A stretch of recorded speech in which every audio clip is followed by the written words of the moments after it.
بسم اللہ الرحمن الرحیم۔ السلام علیکم ورحمۃ اللہ وبرکاتہ۔ زنا کی سزا کیا ہے؟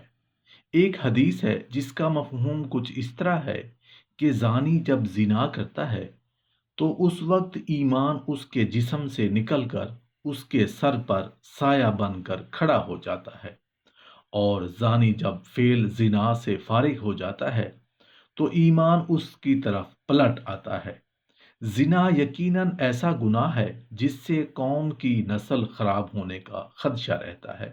لہٰذا ایسے مرد اور عورتیں جو زنا میں مبتلا ہوں اور پکڑے نہ گئے ہوں تو ایسے لوگوں کو اللہ کے حضور تائب ہونا چاہیے اور آئندہ اس فعل بد کو ہمیشہ کے لیے ترک کر دینا چاہیے۔ اگر زانی توبہ نہ کرے تو آخرت میں اس کو دردناک عذاب دیا جائے گا۔ اگر زانی یا زانیہ پکڑے جائیں تو ان پر حد لگے گی اور ان کو سزا بھگتنا پڑے گا۔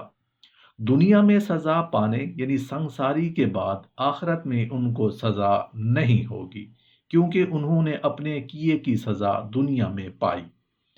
اگر کوئی انسان اپنی شہوت کو پورا کرنے کے لیے کسی کی بیٹی، بیٹے، ماں، بہن یا بیوی کو استعمال کرے گا اور ان کو اپنی زیادتی کا نشانہ بنائے گا تو کل کو تمہارے بچوں کے ساتھ، تمہارے گھر والوں کے ساتھ کچھ بھی ہو سکتا ہے، کیونکہ اللہ پاک کا وعدہ ہے کہ زانی کو آخرت میں سزا تو ہونی ہی ہے، لیکن اس کو اس وقت تک موت نہیں آئے گی جب تک زنا کی سزا اسے دنیا میں نہ مل جائے۔ اگر کسی نے کسی کے بیٹے یا بیٹی کے ساتھ ان کی مرضی سے یا زیادتی کر کے ان کے ساتھ زنا کیا اور اپنی شہوت کو مٹانے کے لیے اور اپنی ہوس کو پورا کرنے کے لیے ایسا کچھ کیا، تو جب تک وہ اپنے ہوش و حواس میں یہ خبر نہیں سن لیتا کہ اس کے اپنے گھر والوں کے ساتھ وہی کام ہو گیا ہے جو اس نے کسی کے ساتھ کیا تھا، تب تک اسے موت نہیں آئے گی، کیونکہ یہ اللہ کا وعدہ ہے۔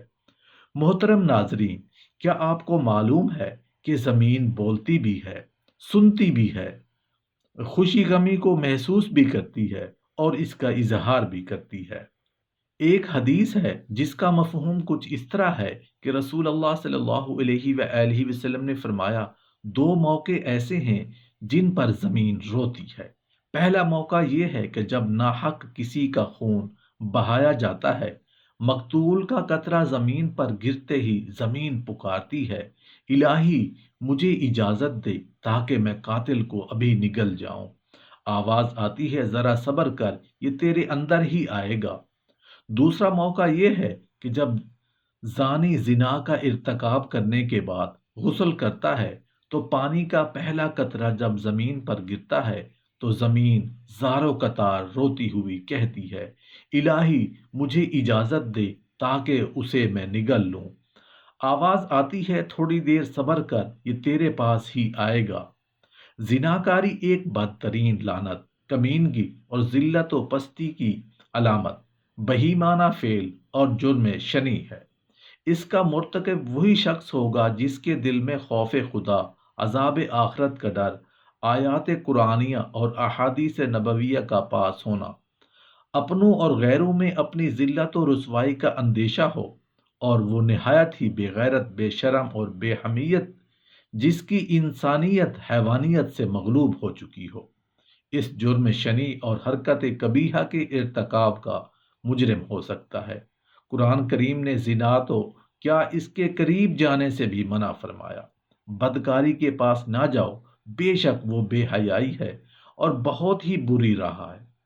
یعنی زنا خود بھی کبھی اور دوسرے مفاسد کے اعتبار سے کبھی تر اور ہزار بار لائق مذمت ہے۔ افراد کی روحانی پاکیزگی اور اخلاقی طہارت کے بھی منافی ہے۔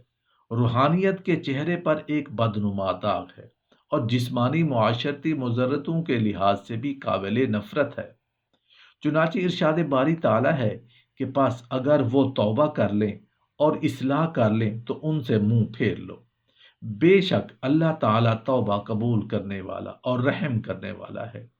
عورتوں میں سے جو بے حیائی کریں یعنی زنا کروائیں اور ان کے بارے میں گواہی مل جائے تو ایسی عورتوں کو گھروں میں بند کر دو، یہاں تک کہ ان کو قید میں رکھو کہ وہ مر جائیں، یا اللہ تعالیٰ ان کے لیے کوئی اور بہتر راستہ نکالے، اور جو مرد ایسا کرے تو انہیں ایذا دو۔ پھر اگر وہ توبہ کر لیں اور اپنی اصلاح کر لیں تو ان سے منہ پھیر لو، بے شک اللہ توبہ قبول کرنے والا ہے۔ زنا نہایت ہی برا فعل ہے اور اسلامی نقطہ نظر سے گناہ کبیرہ ہے، بلکہ یہ گناہ کبیرہ ہونے کے علاوہ جرم بھی ہے، اس لیے اس سے بچنا مسلمانوں کا اولین فرض ہے۔ اسلام میں جذبہ اطاعت، قرآن و سنت پر خوف خدا ہے، آخرت کی سزا ہے، یہ تمام امور بار بار انسان کو باخبر کرتے ہیں کہ زنا اور بدکاری ایسے بڑے گناہ ہیں جن پر آخرت میں سخت باز پرس ہوگی اور سخت عذاب ہوگا، جس وجہ سے ان امور کے تحت انسان کو ہر ممکن طریقے سے زنا سے روکنے کی کوشش کی گئی ہے۔ اور پھر بھی کوئی فرد اپنے نفسانی تقاضوں کو جائز طریقے سے پورا کرنے کی بجائے غیر اسلامی روش اختیار کرے تو اس کے لیے زنا کی سخت سزا رکھتی ہے، تاکہ برائی کا کلہ کما ہو جائے، اور سخت ترین سزا سے معاشرے میں لوگوں کے ذہن میں زنا کے برے انجام کا ایسا خوف طاری رہے تاکہ دوسرے لوگ اس جرم کے مرتکب نہ ہوں۔ اس لیے قرآن پاک میں زنا کے بارے میں فرمایا گیا ہے کہ اس کے قریب تک نہ جاؤ، اور زنا کے قریب تک نہ جاؤ، بے شک وہ بے حیائی ہے اور بہت ہی برا راستہ ہے۔ قرآن میں اسے بے حیائی قرار دیا ہے۔ فحاشی یہ ہے کہ عورت کی عصمت و عفت کے لیے جو پابندیاں اسلام نے عائد کی ہیں ان سے تجاوز کیا جائے، ان حدود اللہ سے تجاوز بے حیائی ہے۔ پھر ارشاد باری تعالیٰ ہے کہ وہ حرام اور بدکاریوں سے اپنی شرم گاہوں کی حفاظت کرتے ہیں جو اللہ کے ساتھ کسی دوسرے معبود کو نہیں پکارتے، اور کسی ایسے شخص کو جسے قتل کرنا اللہ تعالیٰ نے منع کر دیا ہے، ناحق قتل نہیں کرتے اور نہ وہ زنا کرتے ہیں، اور جو شخص یہ کام کرے گا تو وہ ضرور گناہ کا بدلہ پائے گا۔ اس آیت سے معلوم ہوا کہ اللہ کے نزدیک کفر اور شرک اور قتل ناحق کی طرح زنا بھی جرم عظیم ہے۔ قتل کی طرح زنا کے مفسدات اتنے ہیں کہ اللہ نے اسے قتل کے بعد بیان کیا ہے، اگر زنا قتل کے برابر نہیں لیکن اس سے کم بھی نہیں۔ بہت سی احادیث میں یہی مضمون بیان ہوا ہے۔ حدیث میں ہے، شرک کے بعد کوئی گناہ اس نطفہ سے بڑھ کر نہیں جس کو کوئی شخص کسی ایسے رحم میں رکھے جو شرعاً اس کے لیے حلال نہ تھا۔